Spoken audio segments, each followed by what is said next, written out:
안녕하세요. 돈 버는 세상 돈세영입니다. 돈세영은 실전 투자가입니다. 유튜브 활동을 하고 있는데 실전을 하고 있죠. 매우 힘든 한국 주식입니다. 코로나 이후로 코로나급 악재가 터졌죠.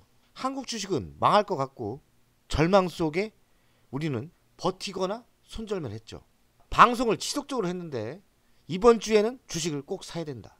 그 이유는 모든 악재가 이번 주 해결될 가능성이 많고 바닥을 찍었기 때문에 그 상승이 예상보다 클 수가 있다. 주식은 우리보다 10,000배 정도 똑똑합니다. 그 이야기는 뭐냐? 돈세영 같은 사람이 30년 했는데요. 이번 주 바닥을 찍을 거다. 근데 주식은 선행. 우리보다 먼저 움직입니다. 그래서 저는 수요일이나 목요일 매수 타이밍을 보고 있었는데 월요일 날 바닥을 찍고 화요일부터 상승을 했습니다. 12월 9일 날 바닥을 찍었죠. 그리고 12월 10일부터 상승을 하는데 개인적으로 많은 갈등을 했습니다. 아, 바닥인가? 하루 먼저 바닥을 찍네. 바닥을 찍고 매우 강하게 치고 올라간다는 생각이 들었어요. 그러면 저는 실전 투자가로서 더 기다려야 되나? 그게 아니죠. 실전은 저는 과감하게 화요일 날 있던 현금 95%를 질렀습니다. 아무나 하는 게 아니죠. 내가 느껴지는 거 준비했던 것보다 하루 빠르게 시작했구나. 안타깝지만 1, 2% 오른 거 망설이지 말고 따라붙자. 그래서 저는 12월 10일 날 거의 제 현금에 위험관리했던 현금에 95%를 매수했습니다. 화요일 올랐죠? 수요일 올랐죠? 목요일 올랐습니다. 저는 매도를 안 했습니다.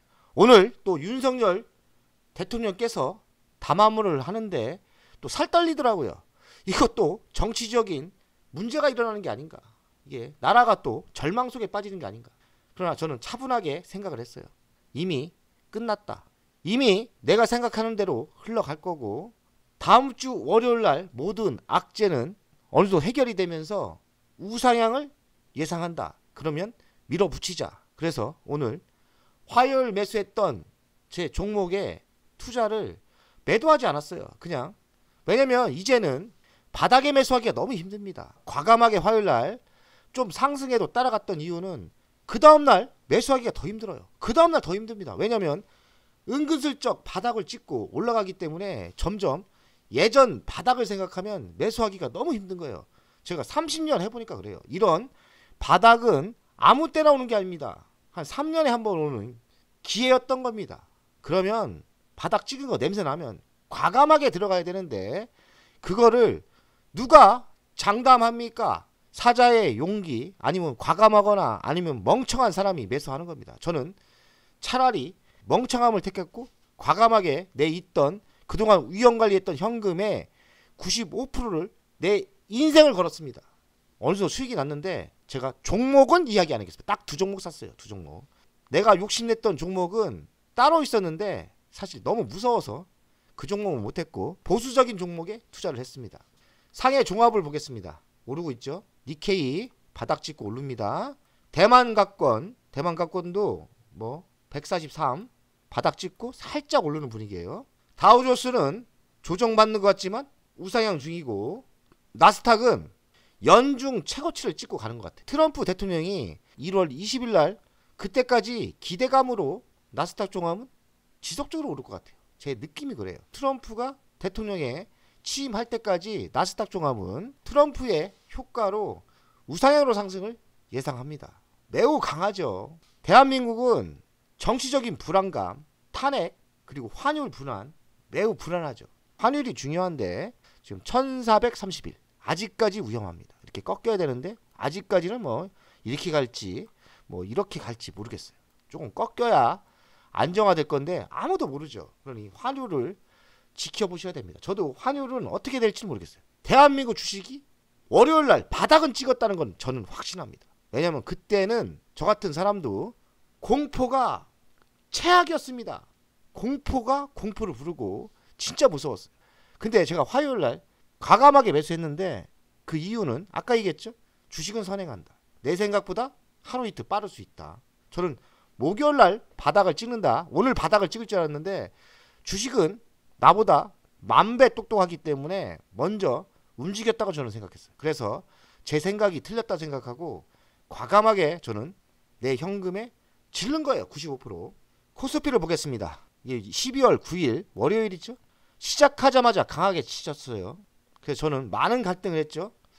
아 이거 좀 이 정도 조정 받으면 들어가려고 했는데 목요일날 거사를 준비했는데 이거 먼저 올라가네. 그래서 저는 과감하게 여기서 따라 올라갔죠. 여기서 매수했어요. 저는 이 정도는 먹은 거 아닙니까? 수익률은 별로 안 났어요. 근데 내 전 재산을 몰빵했습니다. 그냥 현금. 제가 그동안 이를 악물고 참았지 않습니까? 트럼프 악재 예상했고 탄핵은 예상 못했어요. 그 연장선에서 이 사건이 터진 대로 계속 버티다가 이번 바닥을 확신하고 이때 들어간 거예요. 그래서 이만큼 먹었는데 저는 매도를 안 했어요. 지금 매도하면 다시 매수하기 힘들다. 왜냐면 지금 바닥이기 때문에 지금에서도 싸다.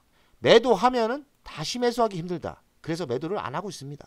코스닥을 보겠습니다. 코스닥은 똑같은데 아무래도 많이 빠졌고 가볍기 때문에 코스피보다는 더 많은 반등이 있었어요. 그래도 저는 요번에 코스닥은 매수 안 했어요. 왜냐면 위험하기 때문에 그냥 덜 먹어도 코스피 대한민국에서 가장 알아주는 회사 몇 개를 샀습니다. 딱 2개를 샀어요. 공유 안 하겠습니다. 왜냐면 요새 댓글 공격이 너무 들어오기 때문에 저도 멘탈이 관리가 안 돼요.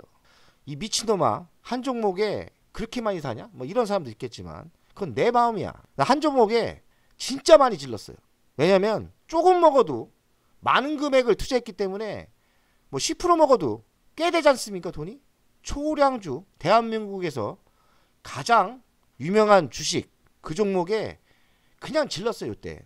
근데 아직 매도 안 했습니다. 왜냐면 매도하면 다시 매수하기 힘들다. 이런 기회에 매수하기 힘들죠. 사자의 가슴을 가진 자 아니면 이 타임 때 매수하기 힘들어요. 그리고 순간 판단하기 때문에 내 판단이 틀리던지 말던지 매수했고 만약에 조정을 받으면 매수할 돈은 없죠. 다 질렀으니까. 하지만 버틴다. 빠져봐야 여기다. 빠져봐야 여기고 지금 타이밍에 바닥 냄새가 나니까 적어도 10% 이상은 먹는다. 얼마를 매수하냐가 중요했겠죠. 10%를 해도 제가 20억 투자했으면 2억 버는 거 아닙니까?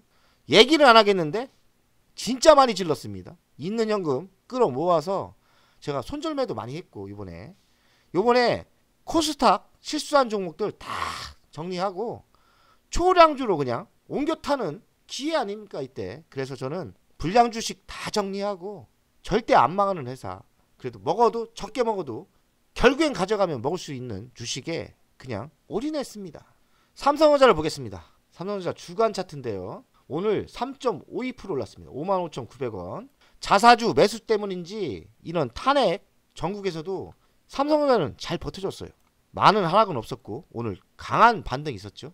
하지만 외국인 매수세가 중요한데 외국인은 지속적인 매도를 하고 있고 오늘도 매도하고 있어요. 그래서 저는 확신은 없습니다. 외국인이 매수세가 확실하다면 바닥인 것 같은데 삼성전자 이 정도면 매수했으면 하고 지금 신호는 바닥 신호라고 생각합니다. 물론 저도 확신이 없어요. 너무 저도 간땡이가 너무 약해졌어요. 하지만 제 경험, 제 노하우로 내 생각을 버리고 내 경험으로 그냥 질렀습니다. L전자를 보겠습니다. L전자 82,300원. 이때 매수를 했겠나요? 안 했겠나요? 이제는 다 공개를 안 하겠습니다. L전자 절대 이 정도 위치에서는 한번 찍고 올라갔기 때문에 정치적인 악재는 이미 노출됐기 때문에 저는 바닥이라 생각을 했고 강하게 상승하길래 저는 대한민국의 초량주를 강하게 매수했어요. 몇 종목 매수했는데 L전자도 후보에는 들어갔습니다. 좀 자신감이 생긴 게 오늘 외국인이 지속적인 매도를 했는데 오늘 85,000주 매수를 했습니다. L전자 긍정적으로 보고 있습니다. 삼성전자가 문제죠. 삼성전자는 외국인이 지속적인 매도를 하고 있지 않습니까? 대신 자사주 10조의 매수세가 있으니까 잘 버텨줄 수 있다. 근데 L전자는 그런 것도 없지 않습니까? 외국인이 매수세가 들어와야 확실합니다. 저는 LG화학도 지켜보고 있는데 246,000원 정말 매력적인 위치입니다. 근데 악재가 많아요. 화학 쪽도 나쁘다 하고 2차전지도 나쁘다 하고 뭐 악재가 넘쳐 흐릅니다. 여러가지 악재가 있으니까 100만원 하던 게 246,000원. 코로나 시대 손절매한 단가가 24만 원이에요. 그 단가까지 내려왔습니다. 제가 24만 6천 원에 매도를 했는데 6개월 만에 100만 원이 갔죠. 그리고 저는 16만 9천 원에 매수했어요. LG화학을 16만 9천 원대 매수를 했습니다. 그리고 저는 100만 원대 매도를 하려고 했는데 코로나 사태로 쫄아서 매도를 했어요. 근데 그 지나고 나니까 야, 그 공포 이겼어야 되는데, 왜냐면 그 코로나 시대 때 이익 난 게 LG화학밖에 없더라고요. 저는 30% 먹고 팔았습니다. 그때 매도가 아니라 버텼으면 100만 원대 매도할 기회가 있었는데 이 큰 돈을 못 먹은 거예요. 예전 기억을 생각하면서 LG화학을 24만 6천 원대 매수하는 게 맞지 않나 이 생각을 했는데, 사실 무서워서 매수를 못했어요. 결국엔 매수했으면 벌었는데 진짜 무섭더라고요. LG화학은 매수를 못했어요. 기회만 보다가 결국에는 못 질렀죠. 근데 결국에는 매수하는 게 맞았다. 지금 대한민국 주식은 정치적 불안하기 때문에 수급이 중요해요. 외국인은 209억을 매도했습니다. 그 선물은 4,591억. 제가 지표를 보면 외국인 매수세 나쁘지 않은 거예요. 선물을 매수한다는 거는 앞으로의 미래를 긍정적으로 보고 있다.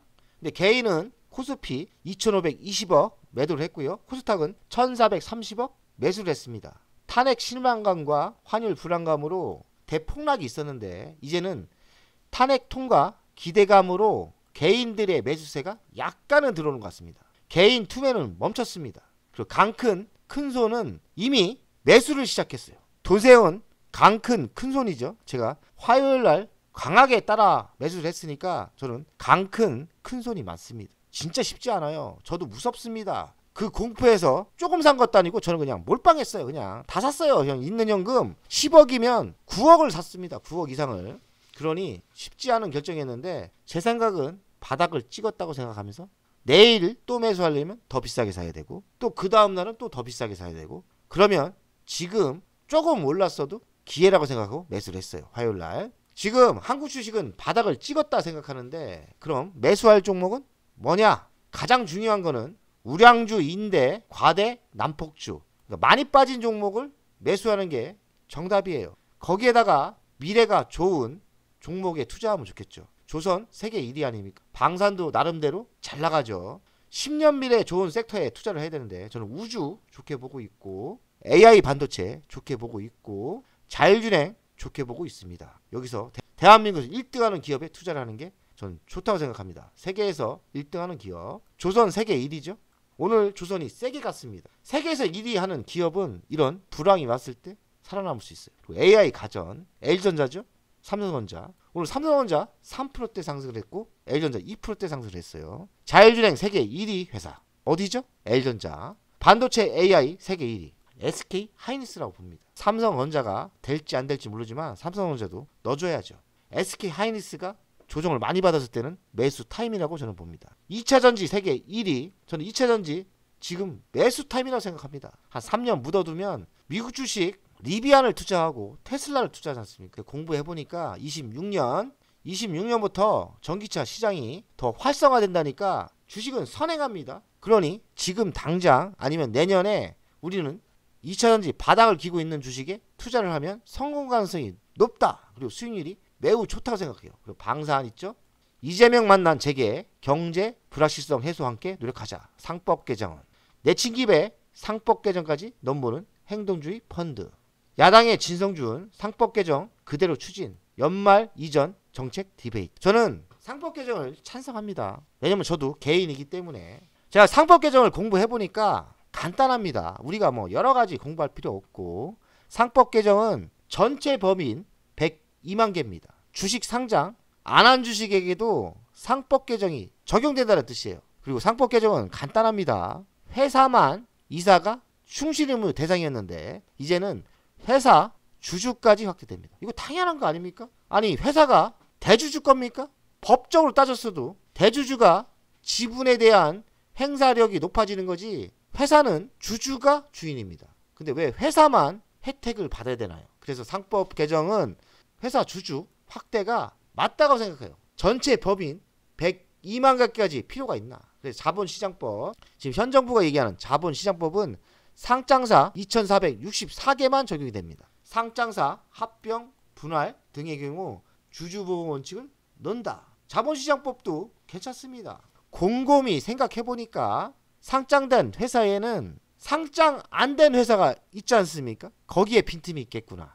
야, 이거 자본시장법이 맞는 것 같은데 아니다. 왜냐면 상장된 회사에 비상장 종목이 많기 때문에 빈틈이 있다고 생각합니다. 기업들 얼마나 똑똑합니까? 또 피해 나갈 거예요. 그냥 상법 개정하는 게 맞다 생각합니다. 102만 개 전체 법인에 다 적용되는 거예요. 주주의 이득을 생각한다면 걸릴 게 뭐가 있습니까? 주주를 위해 일한다고 생각하고 주주의 이익을 파이를 같이 나눈다면 뭔 걸리는 게 있습니까? 그동안 주주를 무시했기 때문에 이런 현상이 생기는 거 아닙니까? 그래서 저는 상법 개정 102만 개 상장, 비상장 다 적용되는 게 맞다. 저는 그렇게 생각합니다. 돈세형 생각이 틀릴 수도 있습니다. 12월 9일 날 한국 주식은 바닥을 찍었다 생각하는데 부정적인 사람은 바닥은 더 밑에 있다 이 생각하는데 저는 그냥 제 생각을 이야기하는 겁니다. 12월 9일 날 바닥을 찍었네. 저는 개인적으로 100% 확신을 가지고 있어요. 우리가 어찌 대응해야 될까요? 바닥은 벌써 12월 9일 날 찍었기 때문에 조정을 받는다면 매수해도 되는 거예요. 이왕이면 똥주, 우량주 다 빠졌기 때문에 우량주를 매수하시고요. 우량주 중에서도 세계에서 나가서 자기가 하는 분야에서 1등하는 회사를 매수하는 게 맞습니다. 돈세형 가족 여러분들, 내일도 상승하면 좋겠습니다. 화이팅!